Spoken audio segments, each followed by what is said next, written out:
Good evening, and thank you for joining us tonight. I'm Julia Thatcher. Jeff Herndon has the evening off.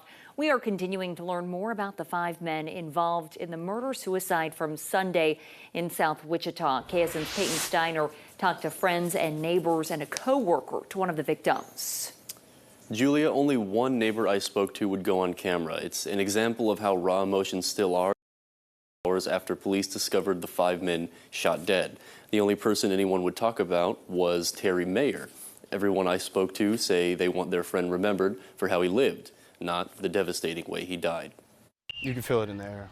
3 locations, 4 victims, and 1 shooter, leaving uneasiness for friends and neighbors of those killed Sunday. They said everyone knew each other, but it could really be anybody, any day. That's how I think about it. Just 2 doors down, Diego Otero remembers his neighbor, Terry Mayer, who worked on his cars and motorcycle in the driveway. Police say Mayer's stepson, Joshua Stickney, shot and killed him, along with his biological father, Anthony Stickney, and 2 neighbors, Donald Dodge and Alan Young. Police still don't have an answer for the biggest question: why? We're continuing to review on-scene evidence, digital evidence, and conduct interviews to determine what led up to this incident. Friends and neighbors say Mayer is remembered in their neighborhood as a talented mechanic. A former coworker and close friend since 2012, who did not want to go on camera, described him as a brother, always willing to take time and help out with any problems he might have, boiling his personality down to a simple, bring it over and I'll take care of it.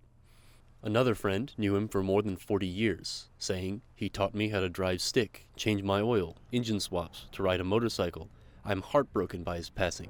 He was one of the kindest souls you could ever meet." His and the other victims' loss spurring Diego Otero to think of his neighbors. My next door neighbor, which is feet away from me. I was gonna go talk to her today because I can't imagine how she feels. I don't bother anybody, but something like this, it calls for a visit. Neighbors and friends say despite their pain, they're thinking of Mayer's family and the loved ones of the others involved. WPD previously said they believed the murder-suicide stemmed from mental health. We asked Wichita Police today in their first on-camera interview about the incident if mental health workers had been called to the homes before.